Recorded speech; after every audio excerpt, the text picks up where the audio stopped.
ہو رہا ہے. میرے بھائیوں کون سی ایسی چیز ہے صرف جو نکاح ہو رہا ہے خطبہ نکاح اس حد تک ہم صرف اسلام کو فالو کرتے ہیں کہ صاحب یہ بھی ایک سنت ہے, یہ بھی آپ صلی اللہ علیہ وسلم کا ایک طریقہ ہے.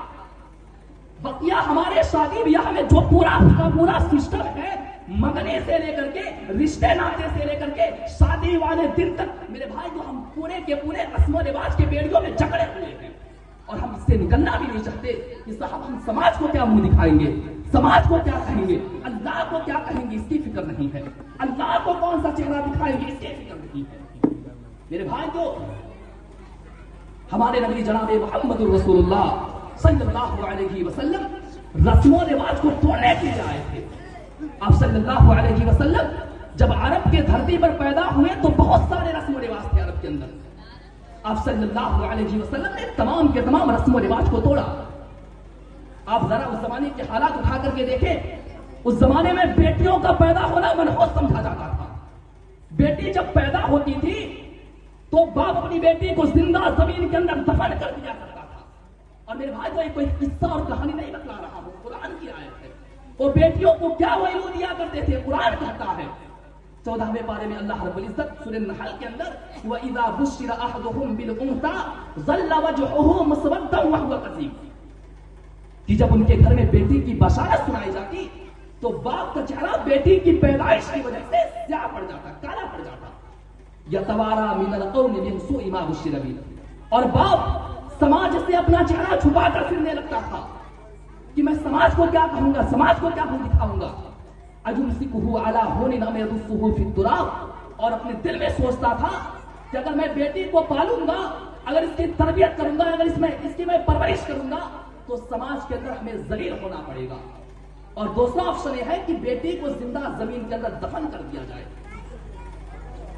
لیکن میرے بھائی جو آپ صلی اللہ علیہ وسلم جب اس دنیا کے اندر آپ صلی اللہ علیہ وسلم آئے تو بیٹیوں کا جینے کا حق دلوایا اور فرمایا کہ لوگوں یہ بیٹی کلنک نہیں ہے, یہ بیٹی بوجھ نہیں ہے, یہ بیٹی تو رحمت ہے, یہ بیٹی تو تمہیں جہنم کی آگ سے بچانے کے لیے آئی ہے. جسے اللہ تبارک و تعالیٰ بیٹیوں سے نہیں نوازا ہے وہ اللہ سے بیٹی طلب کرے. یہ تعلیم جناب محمد رسول اللہ صلی اللہ علیہ وسلم کا ہے. شادی بیاہ کے معاملے میں بہت سارے رسم و رواج تھے عرب کے اندر. ایک ایک عورت سے 10 لوگ شادی کیا کرتے تھے.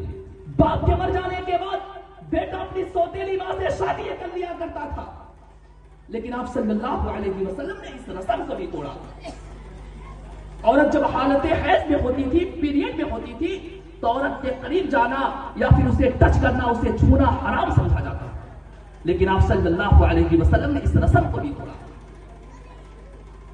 لوگ شوال کے مہینے میں شادیاں نہیں کیا کرتے تھے. شوال کے مہینے کو لوگ منحوس سمجھتے تھے. حضرت عائشہ صدیقہ رضی اللہ تعالیٰ عنہا کہتی ہیں کہ لوگ شوال کے مہینے کو منحوس سمجھتے ہیں, حالانکہ میرا تو نکاح شوال کے مہینے میں ہوئی اور میرا رخصتی بھی شوال کے مہینے میں ہوئی. لہٰذا اے لوگوں, اگر یہ مہینہ منحوس ہوتا تو میں آپ صلی اللہ علیہ وسلم کی سب سے چہیتی اور سب سے زیادہ محبت اللہ کے رسول مجھ سے کیا کرتے. مجھ سے زیادہ خوش نصیب کون ہو سکتا ہے. لہٰذا اے لوگوں, تمہارا سوچ غلط ہے, تمہارا نظریہ غلط ہے. تو میرے بھائی جو آپ صلی اللہ علیہ وسلم نے رسم و رواج کو توڑنے کے لیے آئے تھے. لیکن آج ہم اور آپ رواجی مسلمان بن چکے ہیں, تو سب سے پہلے ہمیں ان تمام کے تمام رسم و رواج کو توڑنا پڑے گا. میرے بھائی جو ہر وہ رسم و رواج جو سماج کے لیے بوجھ ہے, جو اسلامی تعلیمات کے خلاف ہے, جو شریعت کے خلاف ہے, ان تمام کے تمام رسم و رواج کو ہمیں توڑنا پڑے گا.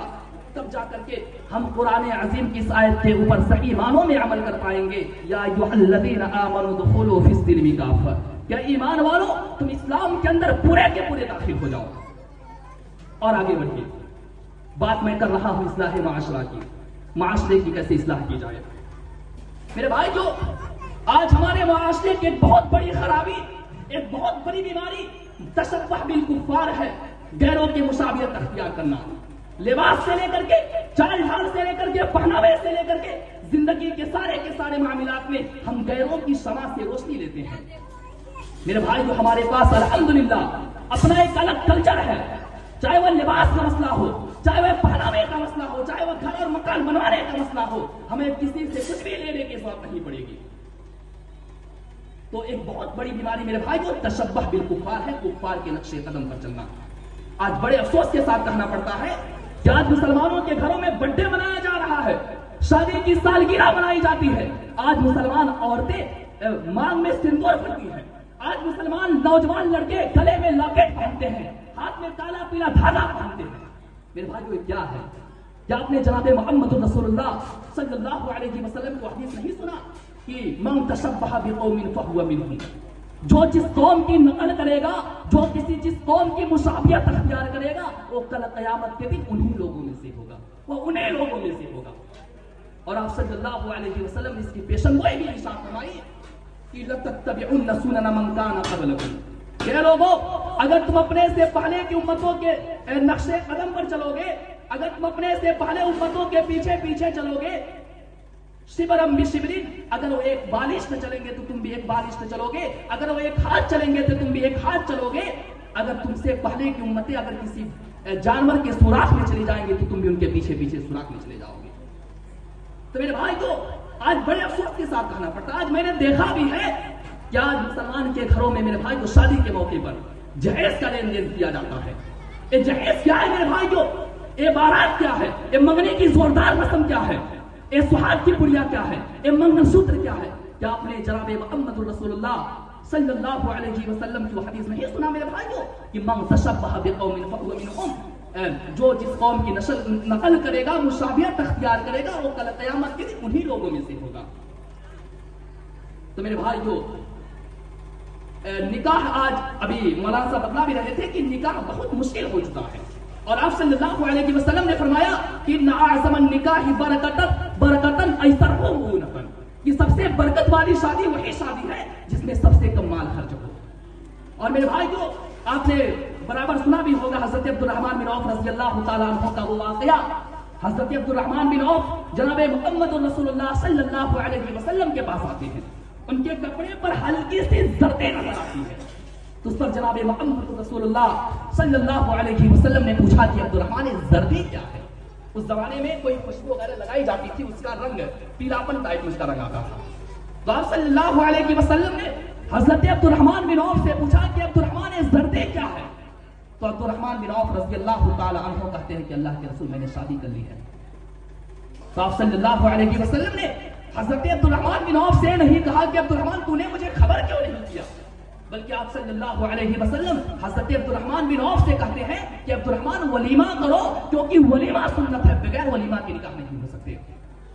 لیکن میرے بھائی جو آج بڑے افسوس کے ساتھ کہنا پڑتا ہے کہ آج نام کے مسلمان جو اپنے آپ کو شہدائی رسول کہتا ہے، اس کا حال تو دیکھیے. جب یہ کسی کے گھر شادی میں جاتا ہے یا پھر کسی دوست کے گھر شادی میں جاتا ہے تو اس کا سب سے پہلا سوال ہوتا ہے کہ بھائی کتنے نقد ملے، سامان کیا کیا ملا، لڑکی اسمارٹ ہے یا نہیں. اگر جس کی شادی ہو رہی ہو اس سے اچھا خاصا جہیز ملتا ہے، تمہارے خوشی اور فخر کے ساتھ کہتا ہے کہ اللہ کا شکر ہے میرا سسر نے مجھے اتنا سارا جہیز دے دیا. لیکن میرے بھائی جو جس کی شادی ہو رہی ہو اسے اچھا خاصا جہیز نہیں ملتا، تمہارے شرم سے اپنا چہرہ نیچے جھکا لیتا ہے اور دل ہی دل میں سوچنے لگتا ہے کہ کاش میرا سسر مجھے اچھا خاصا بھیج کیا ہوتا تو میں بھی اپنے دوستوں کے سامنے فخر کے ساتھ کہہ سکتا کہ اللہ کا شکر ہے میرا سسر نے مجھے اتنا سارا جہیز دے دیا. میرے بھائی جو اور یہی جہیز کی بدولت آج دیندار لڑکیاں اپنی عمر کو تلاش کر رہی ہے. ہمارا جو بنایا ہوا اسٹینڈرڈ اور معیار ہے اس کے اوپر کھڑے نہ اترنے کی وجہ سے کہ مجھے ایسا داماد چاہیے جو سرکاری نوکری میں ہو، ہمیں ایسا داماد چاہیے جو ہمارے لیول کا ہو.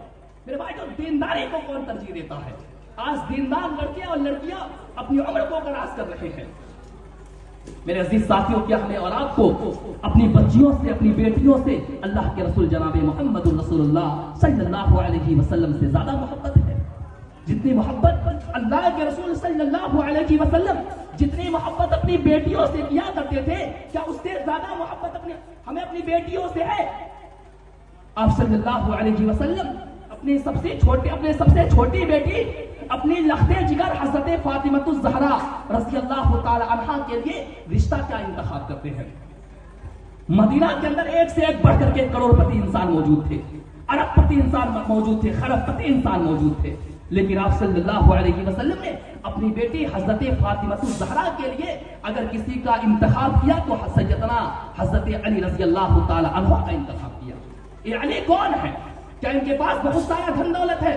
کیا ان کا مقام و مرتبہ بہت بلند ہے؟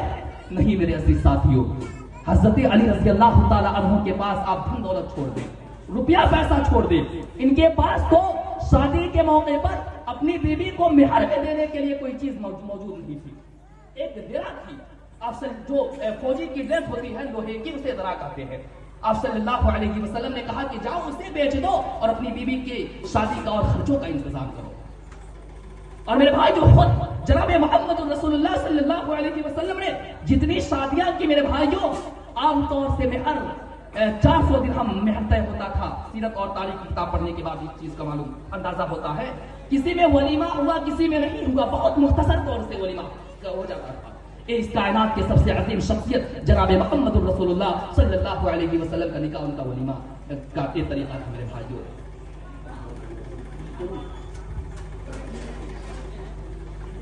اور